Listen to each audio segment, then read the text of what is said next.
দেখুন জায়গাটা অদ্ভুত টাইপের সুন্দর জায়গা। এটা অ্যাকচুয়ালি নদীর মধ্যে থেকে এসে ভিতর দিয়ে একটা খালের মতো চলে গেছে। আসলে এই জায়গাটা অসাধারণ, এত গরু চিন্তা করা যায় না। দেখুন এই হচ্ছে আমাদের হোটেলের পিছন দিয়ে রাস্তা, আর আমরা একটা হুন্ডা ভাড়া নিয়েছি।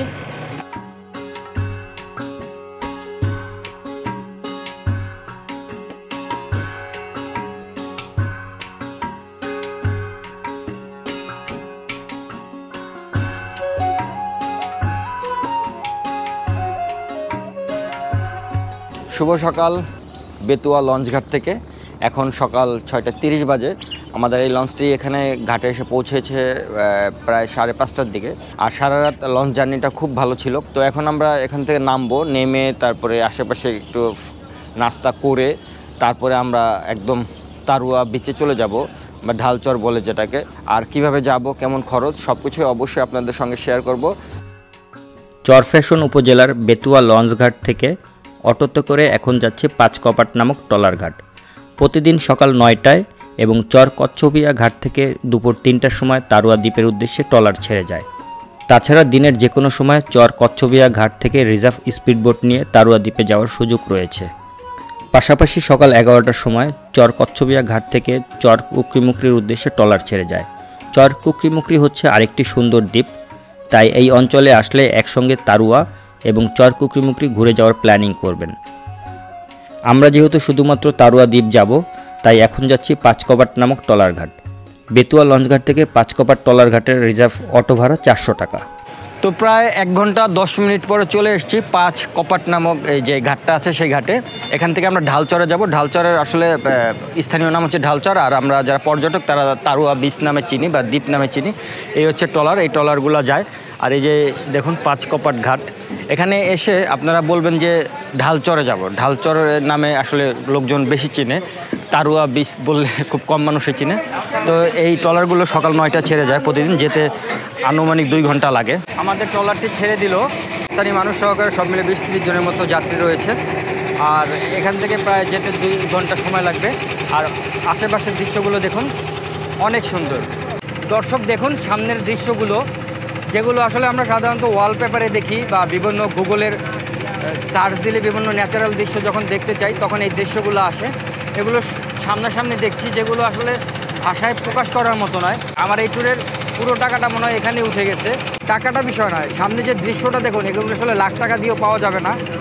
বাংলাদেশটা যে এত সুন্দর, পুরো জায়গাগুলো না ঘুরলে বুঝবেন না। আমরা শুধু চিহ্নিত কয়েকটা জায়গায় ঘুরে বেড়াই। ট্রলারটি প্রায় 40 মিনিট আসার পরে আমরা একটা বড় দ্বীপের দেখা পাচ্ছি। এই যে সামনে যে দ্বীপটা দেখতে পাচ্ছেন, এইটা হচ্ছে চর কুকরিমুকরি।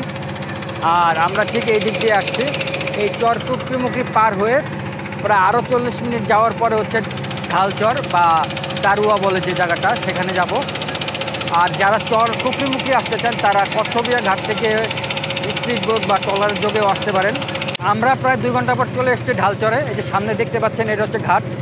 ভাড়া নিল জনপ্রতি 150 টাকা। আমরা এখানে নামার কথা ছিল, বাট আমরা নামবো না। আমরা এখানে থেকে আমরা চলে যাব আমাদের রিসোর্টে। রিসোর্ট আবার যেতে হলে ঠিক এই পাশটা ধরে যেতে হয়, আধা ঘন্টা সময় লাগবে। আমাদের পর্যটক সংখ্যা বেশি থাকাতে আমাদের ওখানে নামিয়ে দিবে, এর জন্য বাড়তি 50 টাকা নেবে। যদি আমরা এখানে নামি তাহলে হুন্ডাই করে আমাদের আবার রিসোর্টে যেতে হবে। তো আমরা ট্রলার থেকে নেমে গেলাম।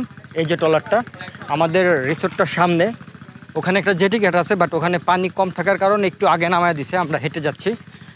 সামনে যে ট্রেনগুলো দেখতে পাচ্ছেন, এই ট্রেনগুলোতে একসাথে 7-8 জন থাকা যায়। এগুলো ভাড়া নেয় 1000 টাকা। এই যে পুরো এরিয়াটা আসলে ক্যাম্পিং করার জন্য নির্ধারিত জায়গা।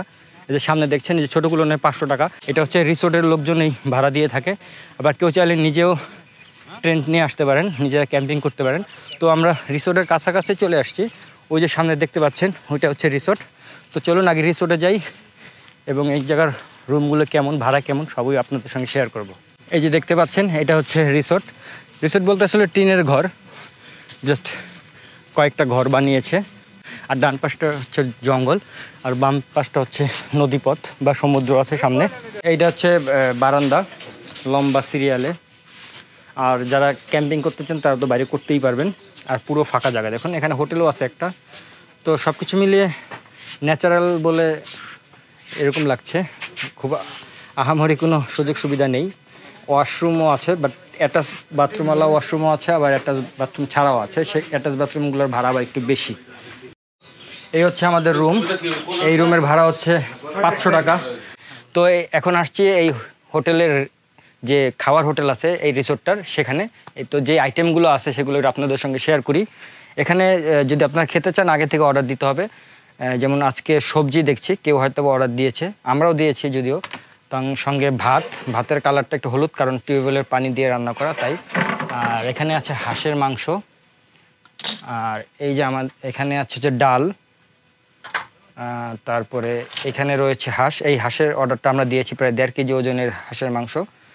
আর এটা হচ্ছে ইলিশ মাছের ফ্রাই, ছোট ঝাটকা ইলিশ, সেটা ফ্রাই। এইখানে রয়েছে কোরাল মাছের রান্না, এটাও কেউ অর্ডার দিয়েছে। তো মাছগুলো দেখতে সুন্দর লাগছে রান্নাটা। এখানে আছে আলু ভর্তা। তো এই খাবারগুলো যদি আপনারা খেতে চান তাহলে মিনিমাম একদিন আগে অর্ডার দিতে হয়। আপনারা যে টাইপের খাবার চান না কেন তারা অবশ্যই আপনাদেরকে রান্না করে খাওয়াবে। বিশেষ করে যদি রাত্রেবেলা বারবিকিউ খেতে চান, মাছের যে কোনো মাছ, কোরাল মাছ হোক, ইলিশ মাছ হোক বা সামুদ্রিক মাছ হোক, তারা সেটা চেষ্টা করে। তো এই হচ্ছে এই রিসোর্টের সুযোগ সুবিধা। যদিও রিসোর্টটা ওরকম খুব বেশি সুযোগ সুবিধা নয়, কিন্তু প্রাকৃতিক দিক থেকে অনেক সুন্দর বিধায় এখানে আসলে আসা। আর কেউ যদি খুব বেশি আহামরি সুযোগ সুবিধা চান তাহলে আসলে এই রিসোর্টটা তাদের জন্য, যারা প্রকৃতিপ্রেমী মূলত তাদের জন্য। তো এখন যেহেতু 1:30 বাজে, আমরা কিছুক্ষণ পরে লাঞ্চ করে ফেলবো। তো দর্শক, একটা হুন্ডা নিয়ে বেরিয়ে পড়লাম, এই দ্বীপটা একটু ঘুরে দেখব। এই হচ্ছে আমাদের হোটেলের পিছন দিয়ে রাস্তা। আর আমরা একটা হুন্ডা ভাড়া নিয়েছি, 4টা থেকে সন্ধ্যা পর্যন্ত 400 টাকা ভাড়া নিবে। আর এখানে বেশ কয়েকটা সুন্দর জায়গা আছে। সুন্দর জায়গা বলতে ন্যাচারালি কয়েকটা জায়গা আছে, ওগুলো আসলে থামবো, আপনাদের দেখানোর চেষ্টা করবো এই দ্বীপটাতে আসলে কি আছে। তো দেখুন বাম পাশে কত সুন্দর একটি জায়গা। এটা জাস্ট আমাদের রিসোর্টের পিছন সাইডে। তো এই রাস্তা ধরে আমরা এখন, এই যে কাঁচা রাস্তা ধরে আমরা এখন সামনের দিকে যাব। তা এই রাস্তাটা কত দূর পর্যন্ত আছে ভাই? মানে একদম বাজার পর্যন্ত চলে গেছে? এই রাস্তাটাতে দেখতে পাচ্ছেন, এই রাস্তাটা একদম আনন্দবাজার নামে জায়গাটা আছে। অর্থাৎ আমরা যে প্রথমে ট্রলার ঘাটে দেখিয়েছিলাম তারুয়াতে আসার সময়, ঢালচরের যে ট্রলার ঘাটটা, ওই জায়গাটার নাম হচ্ছে আনন্দবাজার। সেই আনন্দবাজার চলে গেছে এই রাস্তাটা। আর এখান থেকে কত কিলোমিটার আনন্দবাজার? তো এখান থেকে 4.5 কিলোমিটার আমাদের রিসোর্ট থেকে আনন্দবাজার। দেখুন জায়গাটা অদ্ভুত টাইপের সুন্দর জায়গা। এটা অ্যাকচুয়ালি নদীর মধ্যে থেকে এসে এই ভিতর দিয়ে একটা খালের মতো চলে গেছে। এই খালটা আবার জঙ্গলের মধ্যে দিয়েই হয়েছে, এটাকে এই ক্যানেলের মতো। এই বিকেলবেলা এই জায়গাটা অসাধারণ লাগে। আর ওই যে দূরে দেখুন বাচ্চারা খেলতেছে। তো আমরা এই জায়গাটা ঘুরে এখন সামনের দিকে আগাচ্ছি। আর বাম পাশে দেখুন এই যে ভেড়ার পাল, জাস্ট নদীর ওই পারেই, খালটার ওই পারেই, অনেক সুন্দর লাগতেছে। আর এই দেখুন এই যে সামনে বাড়ি ঘরগুলো বাম পাশে। তো আমরা আস্তে আস্তে সামনের দিকে যাব। সুন্দর জায়গা পেলেই জাস্ট দাঁড়াবো এবং আপনাদের সঙ্গে সে সৌন্দর্যটা শেয়ার করব। কত সুন্দর একটি জায়গায় আপনাদের নিয়ে এসেছি। এই যে মাঝখানে একটা আইল্যান্ড, ওই পাশে নদীর বা ক্যানেল বলে, এই পাশে ক্যানেল। এই যে আমরা জায়গাটা দেখতে পাচ্ছি, এই জায়গাটা আসলে আমি জাস্ট ভিডিওতেই দেখেছি বা বিভিন্ন কি বলে গুগলে যখন সার্চ করি জায়গাগুলো, এই জায়গাগুলো দেখেছি। বাট এটা এখন সচক্ষে দেখতেছি এবং আপনাদের দেখানোর চেষ্টা করতেছি আসলে এই অঞ্চলে তারুয়াতে কত সুন্দর জায়গা আছে। তারুয়া বলতে শুধু যে বিচ এরিয়াতে যে সৌন্দর্য তা নয়, গ্রামটা ঘুরে দেখবেন একটা হুন্ডা নিয়ে, আপনাদের অনেক ভালো লাগবে। দেখুন একটা ট্রলার আসতেছে, কত অসাধারণ লাগতেছে। তো দর্শক, আরেকটা সুন্দর জায়গায় চলে আসছি। আরও 5 মিনিট হুন্ডা চালিয়ে আসার পরে এই একটা কাঠের ব্রিজের মতো দেখতে পেলাম। আর ডান পাশে দেখুন এখানে কিছু বাড়িঘর আছে। এখানে আসলে অনেকে শুটকি প্রসেস করে, মাছ ধরে। আমরা কাঠের ব্রিজটা ঘুরতে ঘুরতে একটা বাজারের কাছে চলে এসেছি। এই যে সামনে যে একটা দেখুন বাজার, এই বাজারটার নাম কি ভাই? নতুন বাজার। আচ্ছা, আনন্দ বাজার আর নতুন বাজারে, দুইটা বাজারে এই অঞ্চলে আছে। এই নতুন বাজারে মাছের চরও বলে অনেকে। তো এই বাজারে আসলে ওই চাটা খায় বা টুকটাক বেচা কিনা হয়। বাজার পেরিয়ে একটা সুন্দর জায়গায় আসছি, এটা হচ্ছে মাছঘাট। তো আমরা ওই বাজার পেরিয়ে খুব সুন্দর একটি জায়গায় চলে এসেছি। এই যে দেখুন অনেকগুলো ট্রলার, এটা আসলে মাছঘাট বলে। অর্থাৎ মাছগুলো ধরে এখানে ট্রলারগুলো চলে আসে। এই জায়গা থেকে বিভিন্ন জায়গায় মাছ পাঠায় কিংবা শুটকির জন্য তারা প্রসেসিং করে। এই যত ট্রলারগুলো দেখছেন সব এখানেই আসে। আর এখানে ডান পাশে কিন্তু আবার জঙ্গলের মতো আছে। আর এইটা হচ্ছে রাস্তার মাথা, এখানেই শেষ। জায়গাটা অনেক সুন্দর বিধায় এখানে আসলাম। আর ওই ভাই আমাদের আসলে আজকে ঘুরে দেখাইতেছে। আপনারা যদি এই ঢালচরে আসেন তাহলে এই ভাইয়ের সঙ্গে যোগাযোগ করলে উনি হুন্ডা ম্যানেজ করে দিতে পারবে। উনি এই ঢালচরের স্থানীয় লোক। তো ভাইয়ের নাম কি? আমির হোসেন। আচ্ছা, আমির হোসেন ভাই, ওনার নাম্বারটা আমি ভিডিওর ডেসক্রিপশন বক্সে দিয়ে দেবো। আপনারা যারা ঢালচরে আসবেন, আসলে ওনাকে ফোন দিলে উনি যে কোনো জায়গা থেকে পিক আপ করবে। আপনারা যদি বলেন যে রিসোর্ট থেকে উঠবেন, সেখান থেকেও আপনাদের নিয়ে ঘুরাবে, আবার অথবা ঢালচরের টলারঘাট থেকেও আপনারা রিসোর্টে আসার জন্য ওনার হুন্ডা ব্যবহার করতে পারেন। ভাই সব জায়গায় ঘুরে ঘুরে দেখাইতেছে, ভালো লাগতেছে, তাই সবার সঙ্গে পরিচয় করে দেওয়া। তো দর্শক, আমরা একটা সুন্দর বাড়িতে এসেছি ওই রাস্তার মাথা থেকে। এখানে একটা সুন্দর একটা পুকুর রয়েছে, আর এখানে পুকুর পাড়ে দেখুন কত সুন্দর করে আপনার রাস্তা করা, আর এই যে একটা গ্রামের বাড়ি। তো আমরা একটু এই জায়গাটা একটু ঘুরে দেখবো, যেহেতু এখানে আসছি। লোকাল বাড়িঘর কেমন, ওনারা আসলে কী টাইপের চাষবাস করে বা তাদের লাইফস্টাইলটা কী, সেটা আসলে দেখার চেষ্টা করব। অনেক সুন্দর দেখুন, পুকুর পাড়টা একদম সবুজ ঘাস দিয়ে মনে হচ্ছে কার্পেট বিছানো, ন্যাচারালি অনেক সুন্দর। এই কারণে আসলে এখানে আসা। আর নদীর পাড়ের বাড়িগুলো, প্রায় বাড়িগুলো এরকমই। আপনারা যদি কেউ এরকম জায়গায় ঘুরতে আসেন, বিশেষ করে এই অঞ্চলে, চেষ্টা করবেন লোকাল বাড়িঘর দেখার জন্য, অনেক ভালো লাগবে আশা করি। যে দেখুন, এই যে বাড়ির মাঝখানে উঠোনে কিছু চাষবাস করতেছে। এগুলো ওই যে মুরগিটা যাতে ফসল নষ্ট না করে এর জন্য জাল দিয়ে রাখছে। আর এখানে বাম পাশে হচ্ছে গিয়ে ছাগল পালার জন্য একটা ঘর, আর ডান পাশে হচ্ছে গিয়ে ওই ফসল সবজি করে। আর এই যে বাড়ির সামনে দেখুন অনেক সুন্দর একটা ফুল গাছ লাগাইছে, পেঁপে গাছ, ভালো লাগতেছে, এর জন্য আসলে আপনাদের দেখানো। তো আমরা চলে এসেছি আমাদের রিসোর্টের কাছাকাছি।